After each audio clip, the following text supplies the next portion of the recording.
Hearing a talk from PhD student, Geetanjali. Is that right? Yeah.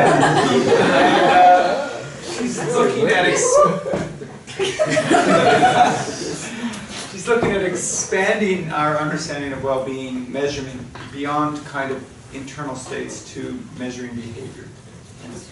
Hi everyone, I'm Geet, and today I'll be doing my COC, and I will be aiming through the 3 studies of my PhD to create and validate a new measure that will assess the frequency and motivation for 6 behavioral patterns that we hypothesize lead to well-being. So over 2,000 years ago, Aristotle asked the question of, and I paraphrase, what it means to live a good life. 2,000 years later, this is still a topic of debate. But for the purpose of this PhD, I'll be using Felicia's definition of well-being, which is feeling good and functioning effectively. And there are several theories about what factors lead to well-being, such as Martin Seligman's PERMA. According to him, 5 things: positive emotion, engagement in activity, social relationships, a sense of meaning, and accomplishment or success are needed for an individual to flourish or to have a high level of well-being. And the way that well-being has been operationalized in measurements is by asking people how they feel about such aspects of their lives, such as engagement in activity. For instance, the PERMA profiler, which is by Butler and Cohen, has items such as, how often do you feel positive, or have you been feeling loved? I think measurements, when they focus on such feeling states, might reinforce the idea that we should pursue such positive emotions. And having such positive emotions is beneficial because when we do feel positive, we're more likely to be helpful, be more creative, are better at finding solutions to problems, and also we expand the realm of the kinds of behaviors we would engage in. But recent research has suggested that pursuing positive states like happiness or avoiding negative states like sadness or anxiety can be counterproductive.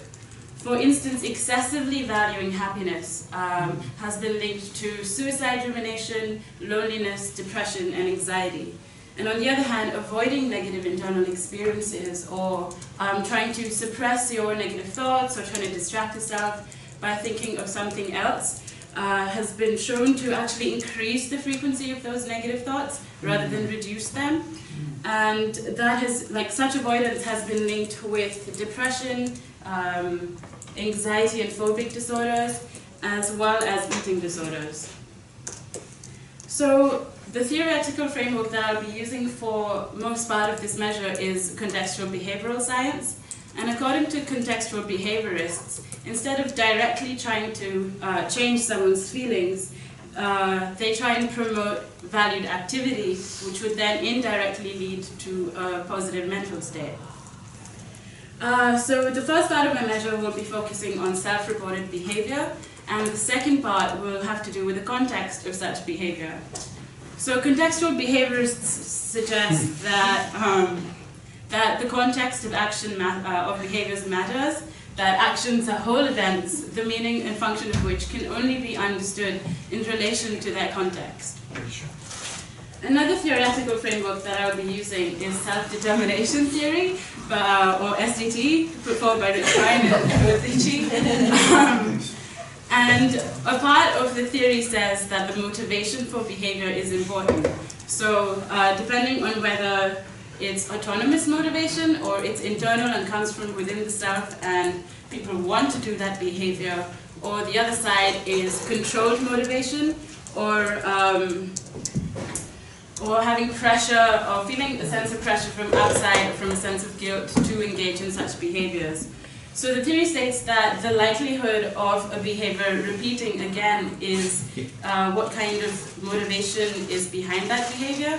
So if it's autonomous, it's more likely to be repeated than, say, if it was from a sense of pressure, then it's less likely to be repeated. So I will be using both CBS and SDT to inform this measure. Both are very distinctive and different frameworks, but they bring something very important for the measure. CBS focuses on behavior and how context of behavior is important, and SDT has a long-standing tradition and history of how the motivation for behavior is important.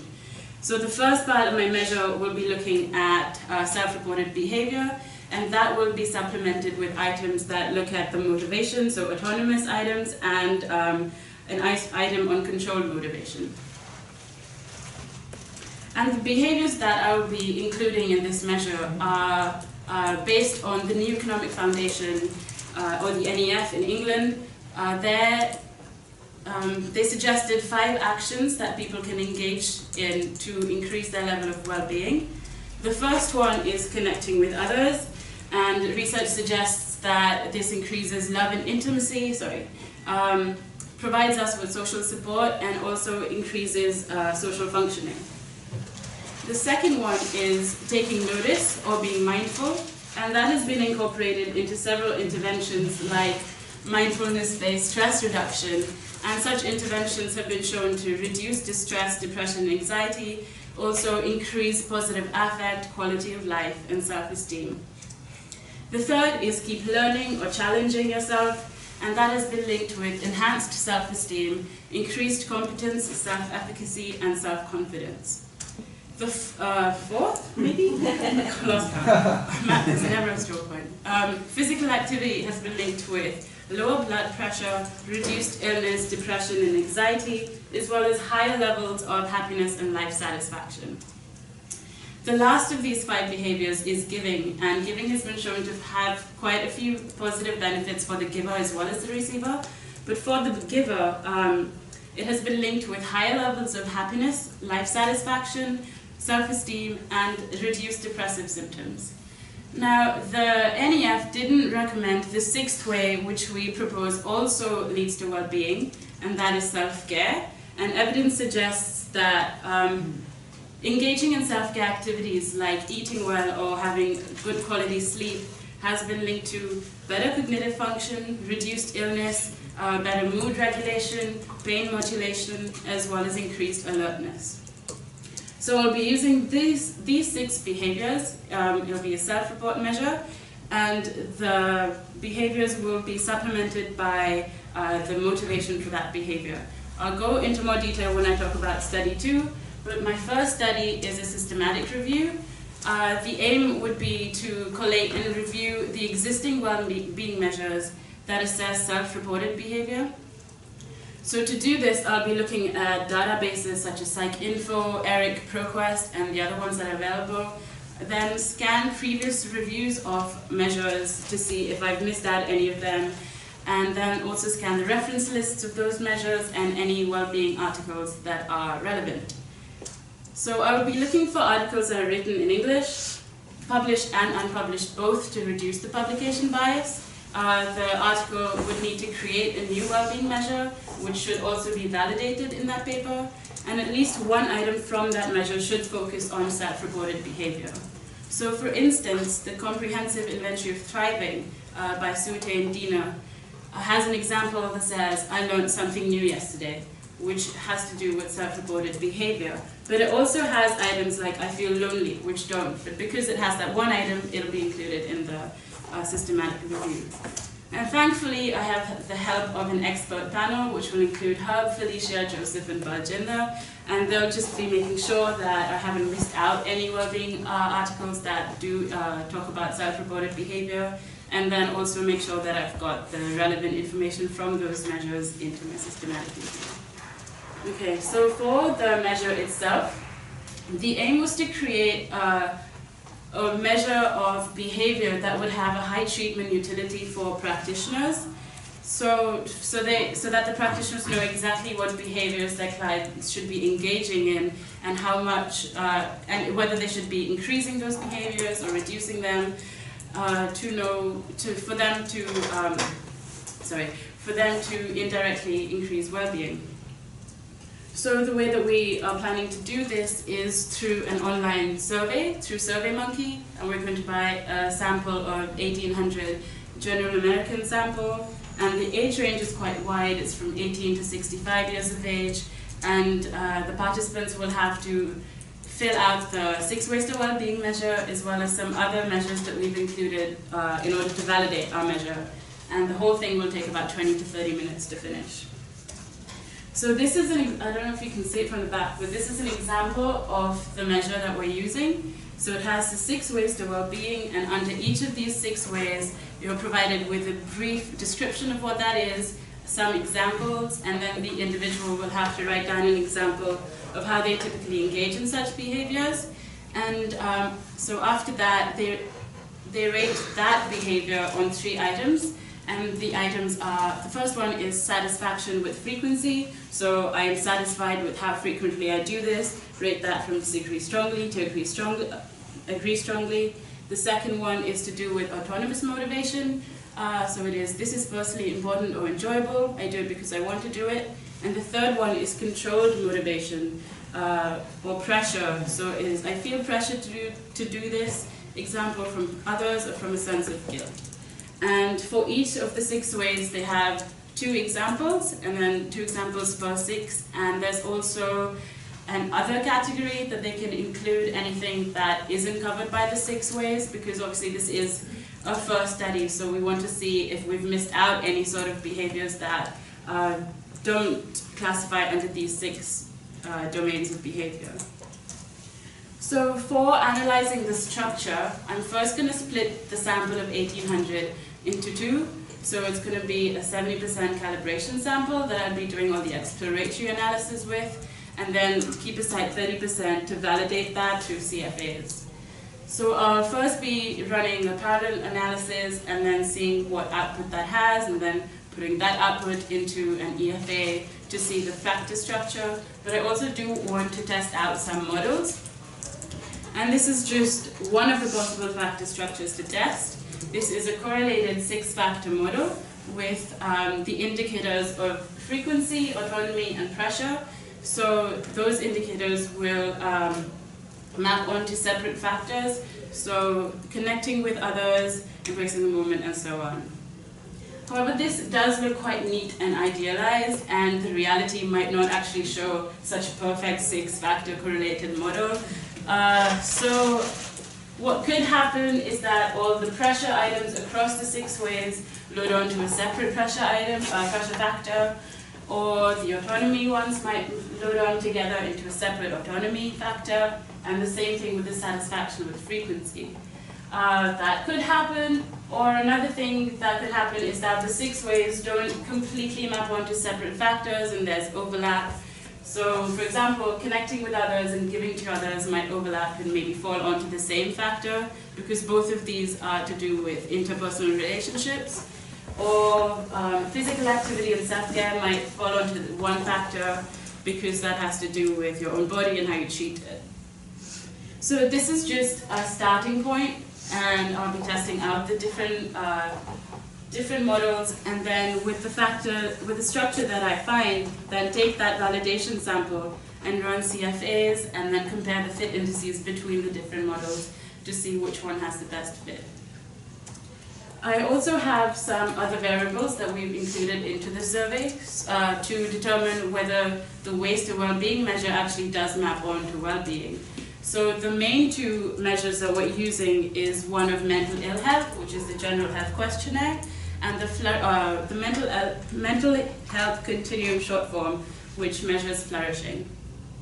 So for the symptoms of mental ill health, I'm hypothesizing that the pressure items across the 6 ways would link positively with the scores on the general health questionnaire, because there's been evidence to suggest that if a person feels pressured, they're more likely to have lower well-being. It's been linked with neuroticism, lower life satisfaction, and quality of life. So that's the first hypothesis.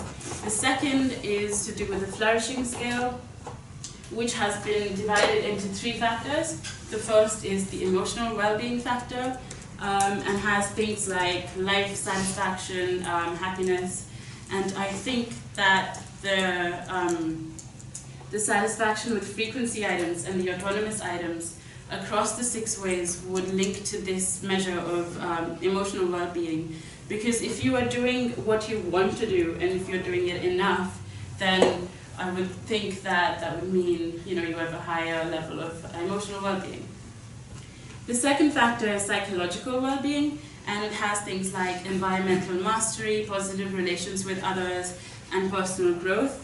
I think that this would link with the frequency and frequency items from the connecting, and also maybe the learning and challenge, because it has things to do with personal growth and environmental mastery.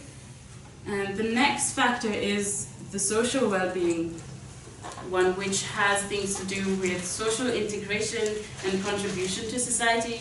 So I think that the frequency items for giving especially might map onto this, and maybe even connecting. And then we have some other measures to test out the criterion validity. So the first is non-attachment, which is a flexible or balanced way of relating to one's experiences without clinging to or suppressing them. It's been consistently shown to link with mindfulness, so I would hypothesize that the frequency and autonomy items for embracing the moment might map on well to this. The second is experiential avoidance.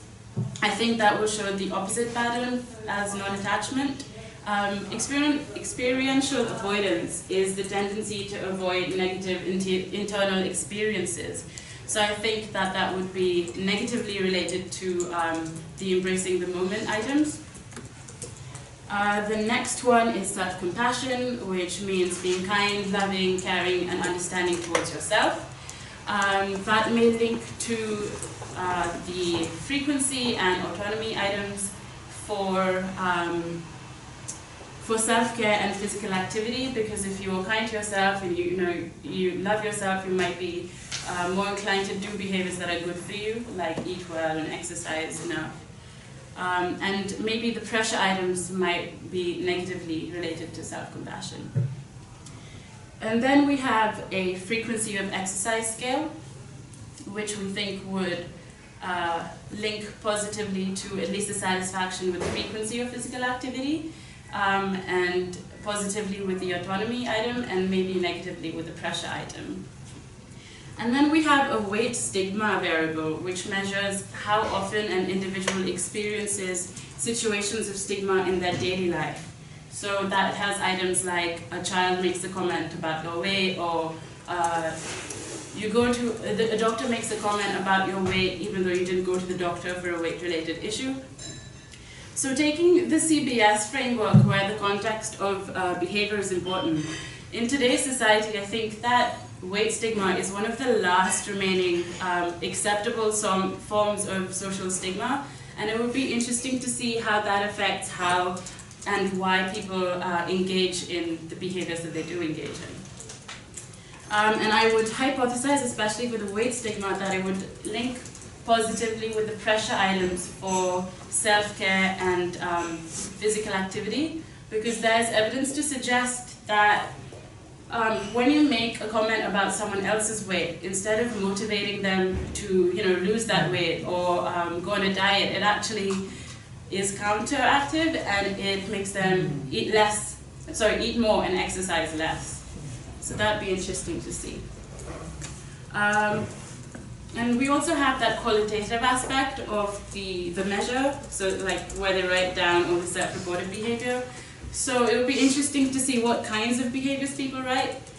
We'll hopefully be analyzing these in terms of themes, so approach versus avoidance, or intrapersonal versus interpersonal, so whether that behavior is doing with someone else, or if you do it alone, and if you are doing it with someone else, is that type of contact over, like, is it face-to-face or is it over social media? That would be interesting.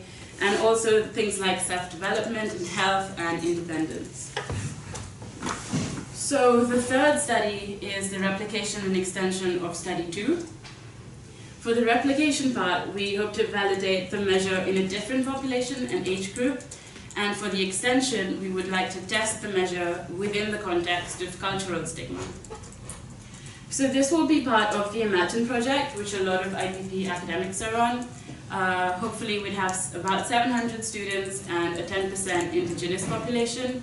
And this population will be adolescent sample from grades 7 to 12, so it's quite different from the sample that we used in the first study, where it started off at 18 and it was an American sample.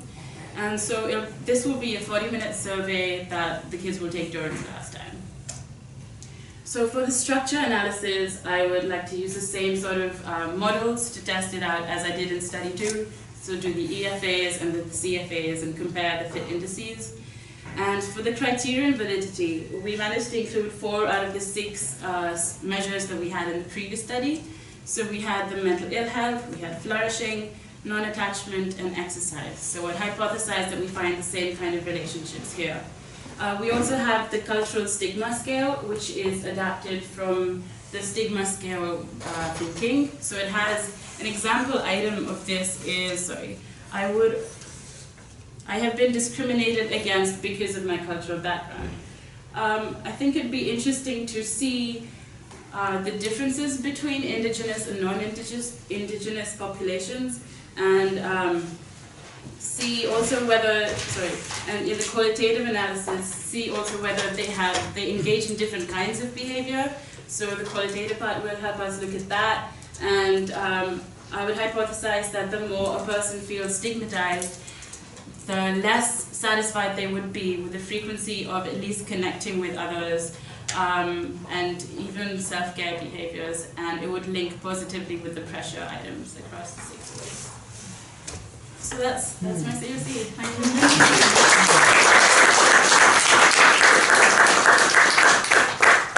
Thanks very much. Questions?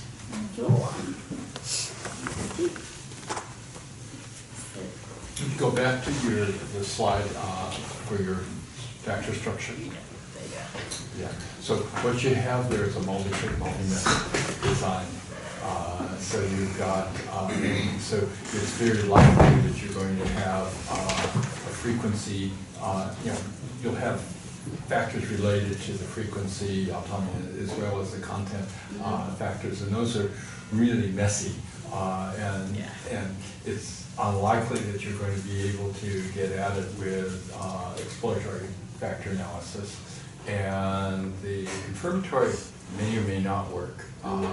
But so the structure that you're looking at there is real complicated. Yeah. Now, you've only got one item for each of, well, you've got 3. For example, the physical activity. You've only got one item for physical activity. So they have 2 examples per category. So for physical activity, there's example 1, and they rate that on 3 items of frequency, autonomy, control motivation. Mm-hmm. And then for example 2, rate those on the 3 again. And is it just 2 that they choose, or are they, or is there a difference between the way they're structured? No, it's just 2 of the same kind of example. Okay, yeah. So that'll complicate the analysis further.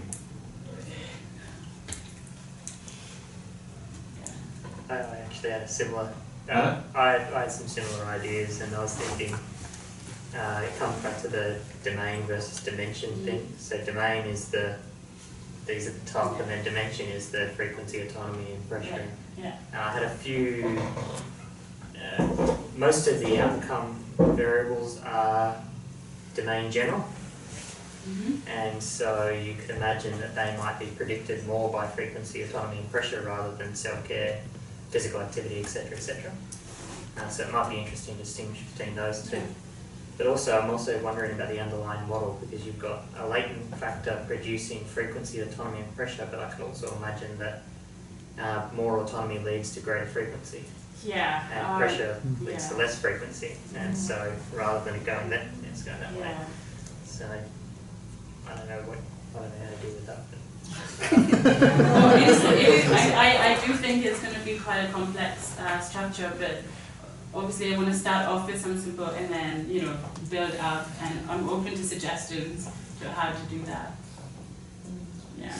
I had a similar but related thought, which is that people who there's going to be some individual differences across those domains, so I would think you're going to get a lot of correlated error variance with the autonomy items across them. And I would have had a different prediction of which I think that the frequency may not be correlated with the autonomy at all. You can be highly pressured and exercising a lot as well. And so they may not even load on the same factor. We might not even want them to necessarily because you're interested in teasing those apart. So not that I don't like your idea, I think it's awesome, but I would think that maybe this isn't the model, especially because of that crossing the domains with types of measure, that there's going to be a lot, because of the type of item that you're asking, there's going to be a lot of correlated error variance there.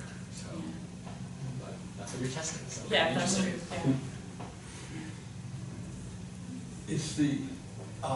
Is frequency, is that satisfaction with frequency or frequency? So that's a tricky one. Because because you can't really get absolute frequency when you're asking for self-reported behavior, because the range of frequency would be insane. Just in relation to this. That changes what I said, so I don't know. We're thinking about Changing. taking out the satisfaction thing in the second study to look more at, you know, So we might change the first into I want to do this much less, slightly less, as much as I'm currently doing it, slightly more, or much more. So something like that. Felicia raised some questions about the use of the word satisfaction is confusing, and especially with kids. We want to really keep it simple. But, yeah. Just one. I wonder if I think you mentioned somewhere that you want to keep 30% of your sample for the CFA. Maybe it would be, one suggestion would be to increase that percentage so that you can actually look into, to do some invariance analyses, gender, age group, whatever. So if you increase that number of participants there, you'll be able to test some of those items.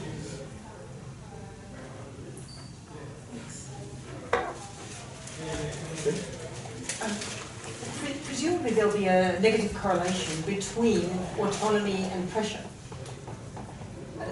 So it almost feels as if they're alternative responses to the same question. I think that the literature suggests that they're not this is really really sitting right there. Yeah. Sorry? Don't get involved!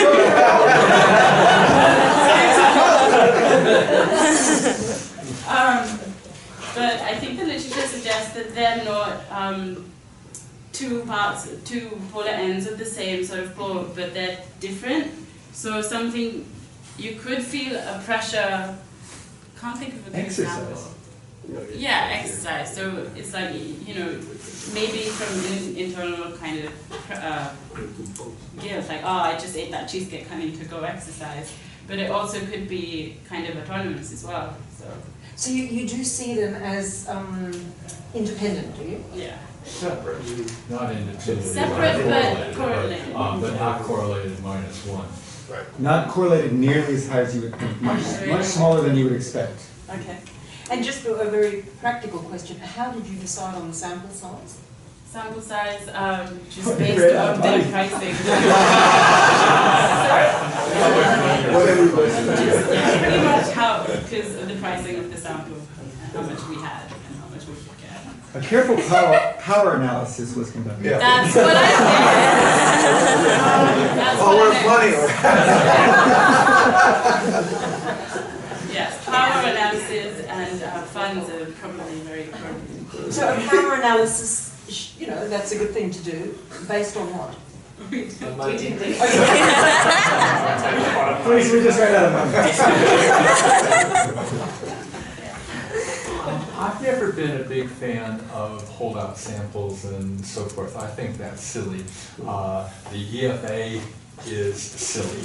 I would throw it all in one big sample and start with the CFA, because these are very specific models that you're looking at, and they're going to be complicated models, but if you use the multi-trait, multi-method, which has the correlated uniquenesses or whatever, you can get a feel for that.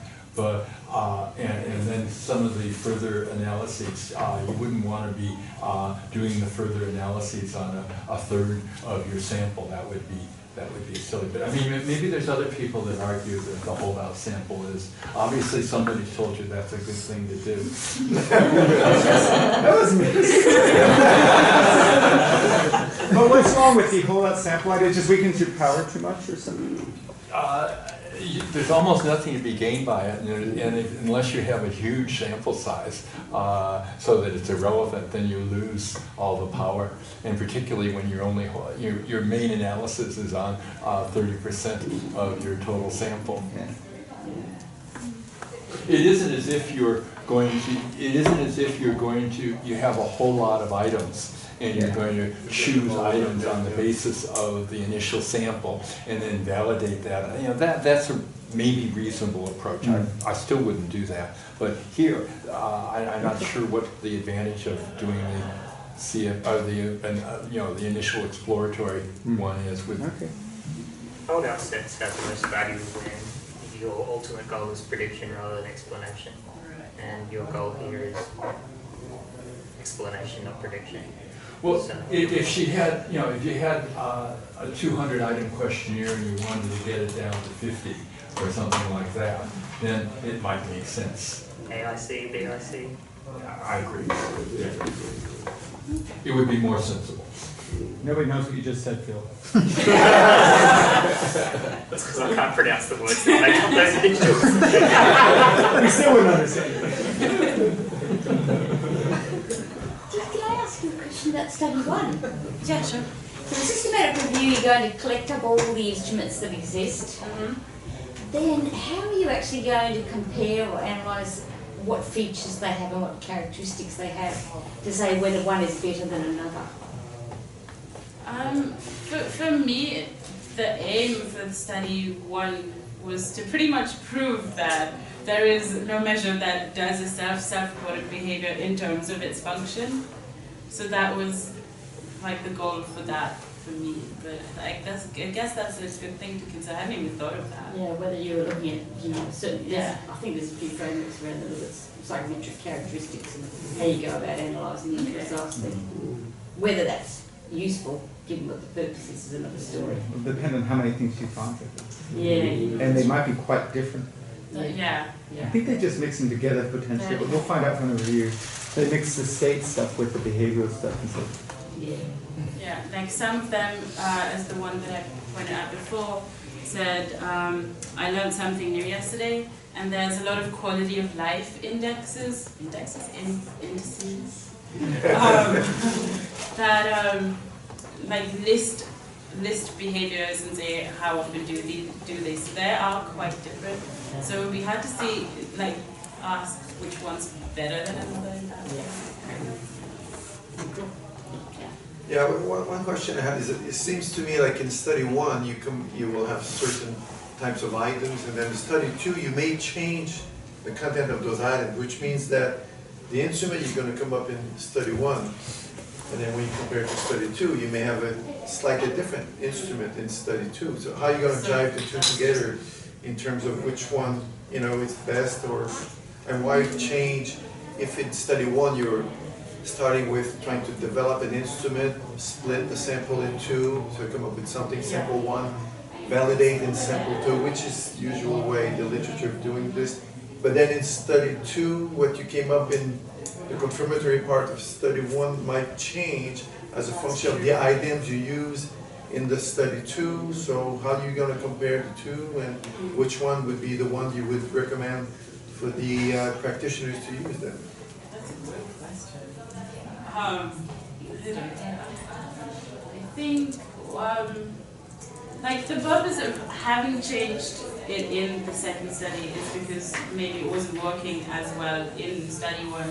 So I would probably just intuitively say that whatever we come up with in study two, which is, because the point of study, the first validation thing was just to test different things out because it was the first time we were doing it.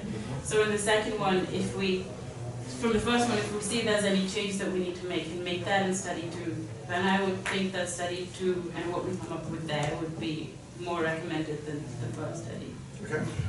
Study one is a systematic Sorry, review. Yeah. when I mean study, You know, yeah. but Yeah. that's the point. It's like you Yeah. almost throw out the systematic review because you've already got the items for study two. So the systematic review isn't going to change your mind probably on. It's not going to have any effect on study one. On study two. The systematic review isn't going to have any effect on anything, and I'm not even sure the purpose of it. What you could do with that? And I thought I understood, but then when you asked the question, I didn't understand the answer. What are you going to find from? You're going to look at all the kinds of things that people look at, and you're going to look at whether they're behavioral or not. Which isn't necessarily good or bad, is what you're looking at. Yeah. Are you going to look at content areas to see whether there's content areas that you don't have?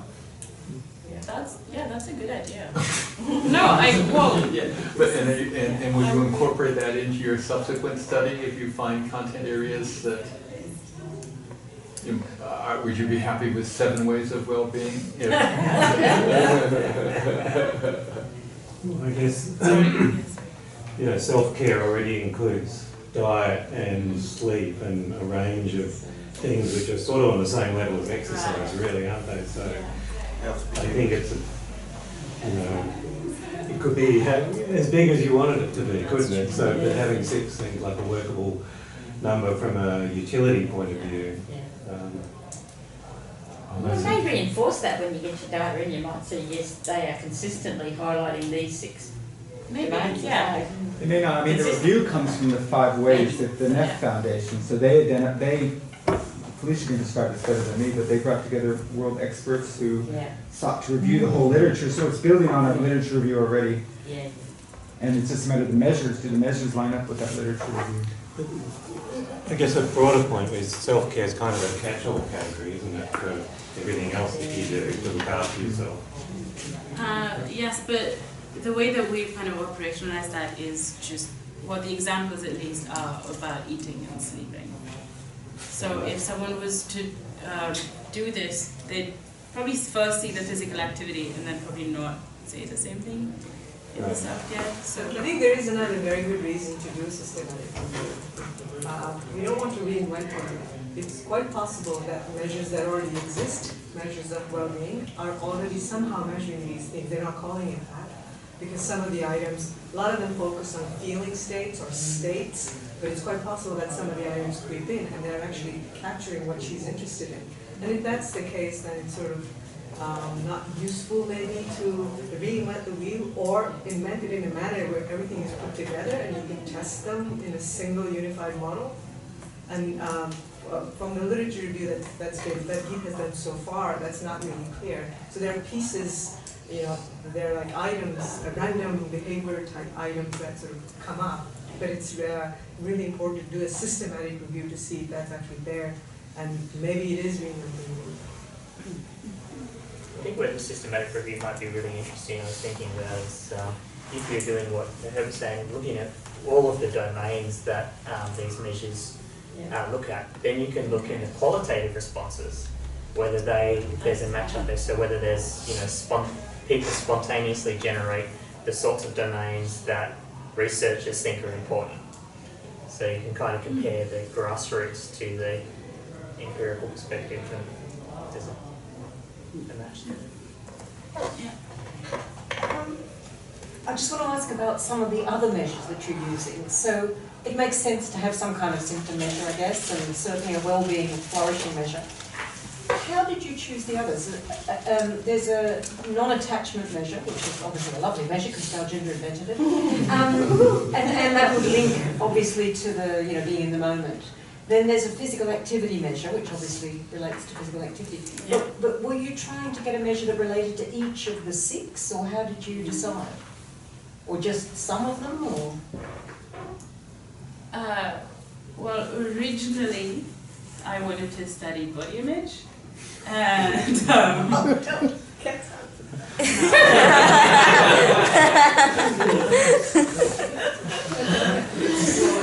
I don't know. why she's got that interest in stigma. But we tried to With the pick, context, we yeah. did try and select things that would relate more to one thing than the other. Physical activity, obviously, mindfulness-based measures. But what about the other three? Connecting with others probably falls into the psychological well-being, because that's got the social connection. It does- But wouldn't you then want an independent scale to measure connection in some way? Could, yeah. I mean, it'd be nice if we had the We size. do, Well, the social we do have a well-being. social well-being part of the flourishing. Yeah. Yeah, okay, all right. So that's the connect, we've got the be active, we've That's got also the give connect. because. What about keep learning, which one? Keep learning, there are a couple of items in the psychological well-being part of the flourishing scale, which are to do with, I can't remember on the top of my head what exactly they're framed as, but it's to do with like personal growth and environmental mastery. So maybe that maps. No, but what, maybe I haven't understood this properly, but it seems to me as if you've selected some scales which very directly sort of map onto some of these 5 or 6 ways to well-being, but others seem to have been left out. Would it be helpful to also have a scale that tries to look independently at those ways? Yeah, maybe. Well, there will be a pro-sociality scale, so, I mean, that, she just didn't mention that in there, but that could map onto giving pretty nicely, that's a good point. That's in the third study in Imagine. Yeah. And there are scales about keep learning, I think. I mean, Waterman, does he do stuff about that? Alan? Maybe. It could get a little large, is the only thing. Yeah. For- Yeah, no, I agree. I'm really just sort of asking about the rationale. Yeah. Because I think the rationale has to be persuasive. Discriminativity, yeah. So it would be useful to take each of your domains and link them directly to one of those. You sort of did that in your discussion, but it was a little bit of hand waving. And just make sure that there's one of your correlates is clearly predicted to be more associated with one of the domains than any of the other domains.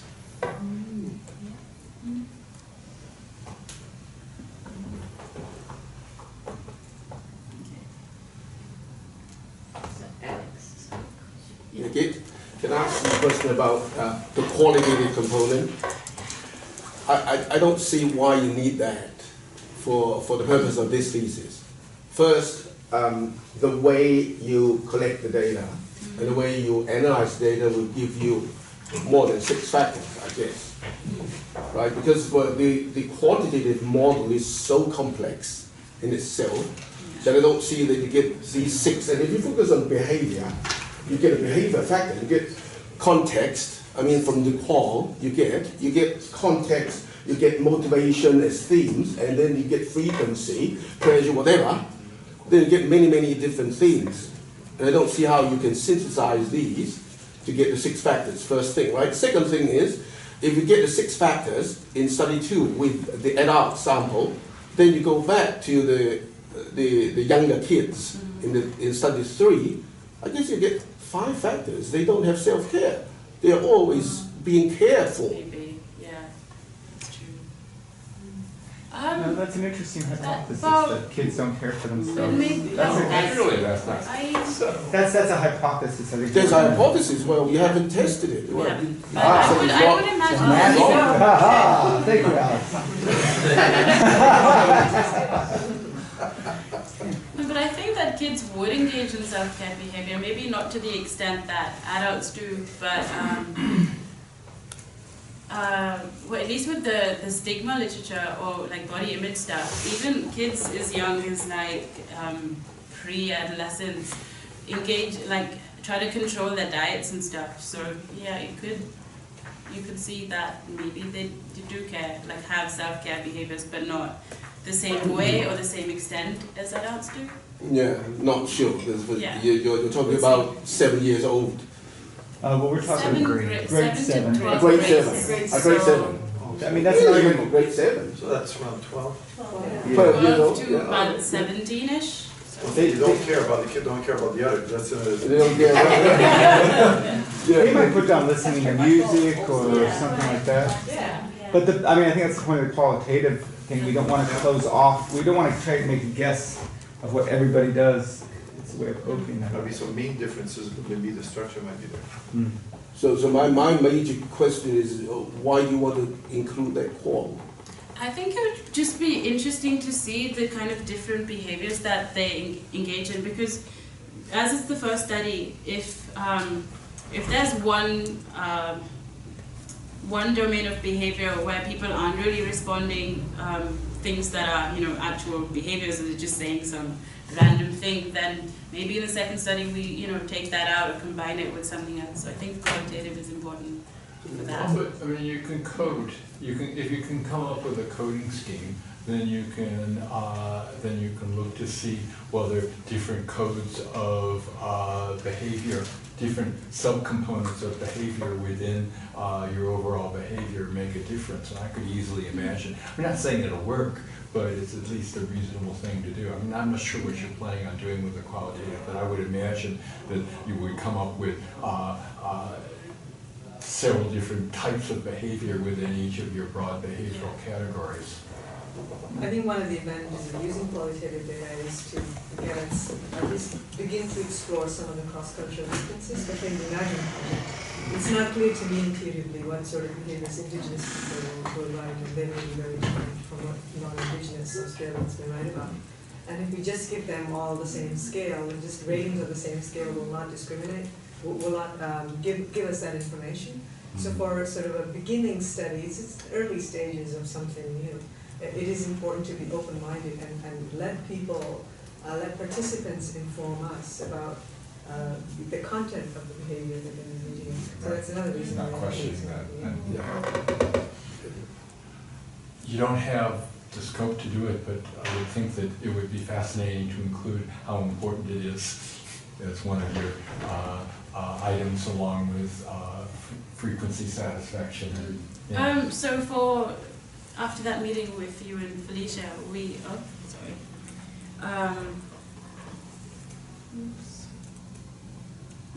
are changing the 3 items for each of those. So I think I'll just get it, sorry. Okay, so we've split the personally important and enjoyable into 2. So that'll be, this is personally important to me, and then the next item will be, I find this enjoyable. So that would get at the importance of behavior. oh. Well, those are different questions than the ones that you told us, you showed us before. So, because that's the first study, and then we'll look at how people respond to that, and then change it in the third. So second study and then the third study. I'm not sure I quite understood that, but that's okay.